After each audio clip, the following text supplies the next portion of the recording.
Narito ang balita mula sa GMA Integrated News. Nadagdagan ng mga lugar na isinailalim sa Signal Number 1 dahil sa bagyong Aghon. Sa abiso ng Pag-asa ngayong hapon, nakataas yan sa malaking bahagi ng Bicol Region. Gayon din sa Eastern Visayas. At sa Caraga Region. Bahagyang lumakas ang bagyong Aghon kaninang umaga. Nasa bandang hilagang silangan pa rin ng Mindanao ang mata nito. Ayon sa Pag-asa, posible itong lumapit o mag-landfall sa Eastern Visayas bukas ng umaga. Kanselado na ang ilang biyahe ng barko at eroplano sa mga apektadong rehiyon.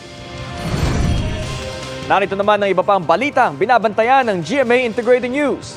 Dating ARMM Governor Nur Miswari hinatulang guilty ng Sandigan Bayan para sa 2 counts ng graft. Presyo ng mga produktong petrolyo posibleng tumaas sa susunod na linggo.